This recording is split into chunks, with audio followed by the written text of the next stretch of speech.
কাল শেষ হচ্ছে ডাকসুর নির্বাচনী প্রচার। শেষ মুহূর্তে তাই ইশতেহার আর প্রতিশ্রুতি নিয়ে ভোটারদের দ্বারে দ্বারে প্রার্থীরা। যোগ্য প্রার্থীকে ভোট দিতে কেন্দ্রে আসার আহ্বান তাদের। আংশিক কিংবা পূর্ণাঙ্গ সব প্যানেলের প্রার্থীদেরই আছে সুনির্দিষ্ট অভিযোগ। নতুন বাংলাদেশ গড়তে এলো জুলফিকার স্টিল। জুলফিকার স্টিল, ইস্পাত দৃঢ় অঙ্গীকার। প্রচারণার বাকি আর মাত্র একদিন।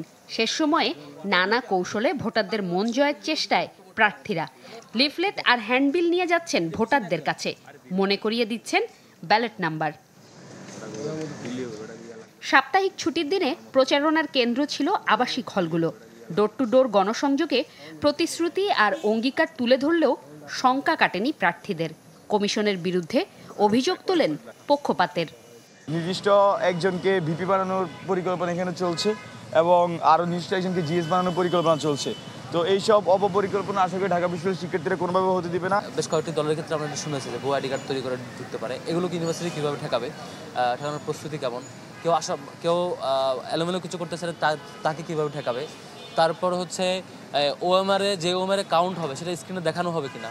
সাম্প্রদায়িক সম্প্রীতি বজায় রাখার অঙ্গীকার জানিয়ে ছাত্রদল সমর্থিত ভিপি প্রার্থী শিক্ষার্থীদের অধিকার সচেতন প্রার্থীকে নির্বাচনে জয়ী করার আহ্বান জানান। আর ভোটারদের কেন্দ্রে নিয়ে আসাই চ্যালেঞ্জ বলে মনে করেন উমামা ফাতেমা। আমরা এমন একটি রাজনৈতিক সংস্কৃতি গোটা বাংলাদেশের মানুষকে উপহার দিতে চাই, যেখানে কেউ হেরে গিয়ে অভিযোগ করবে না, কেউ জিতে গিয়ে যে হেরে যাবে তার উপর অন্যায় করবে না। সামগ্রিকভাবে যেই জিতে যাবে সবাই যেন জিতে যায়, সবাই যেন সম্মিলিতভাবে কাজ করে। 47% মেয়ে ভোটার, তো 47 মেয়ে ভোটার যদি ভোট কেন্দ্রে আসে তাহলে কিন্তু ভোটার টার্ন আউট 35,000-এর বেশি হয়ে যাবে। সো আমরা এটাই আশা করি যে মেয়েরা গণহারে এখানে ভোট দিতে আসবে। এদিকে সুষ্ঠু ভোট আয়োজনে নির্বাচন কমিশনের সক্ষমতা নিয়ে প্রশ্ন তুলেছেন সাদিক কায়েম। আর ভোট কেন্দ্র দূরে রাখায় ভোটারদের নিরুৎসাহিত করার অভিযোগ আব্দুল কাদেরের। শিক্ষার্থীদেরকে কিভাবে ভোট বিমুখ করা যায় সেটা আমার মনে হয় বিশ্ববিদ্যালয় প্রশাসন একটা পায়তারা চালিয়ে যাচ্ছে। আমাদের মনে হয় বিশ্ববিদ্যালয় প্রশাসন বুঝে হোক না বুঝে হোক কোন একটা গোষ্ঠীর এজেন্ডা বাস্তবায়ন করছে। নারীদের বিরুদ্ধে যারা সাইবার বুলিং করছে, যারা হ্যারাসমেন্ট করছে, যারা স্লেট শেমিং করছে, তাদের বিরুদ্ধে যদি বিশ্ববিদ্যালয় প্রশাসন, নির্বাচন কমিশন যদি ব্যবস্থা গ্রহণ না করে, তাহলে একটি সুস্থ ফ্রি ফেয়ার ক্রেডিবল ইলেকশন তারা কতটুকু আয়োজন করতে পারবে সেটা নিয়ে আমরা আশঙ্কা অনুভব করছি। তবে নির্বাচন কমিশন বলছে ক্যাম্পাসে শান্তিপূর্ণ পরিবেশ রয়েছে। শিক্ষার্থীদের নির্ভয়ে ভোট দেওয়ার আহ্বানও জানায় ইসি।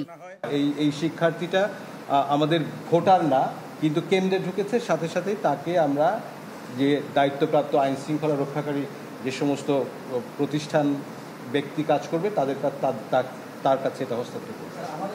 7 সেপ্টেম্বর রাত 10টা পর্যন্ত প্রচারণা চালাতে পারবেন ডাকসু প্রার্থীরা। জোমাতুল বিদা, চ্যানেল 24, ঢাকা।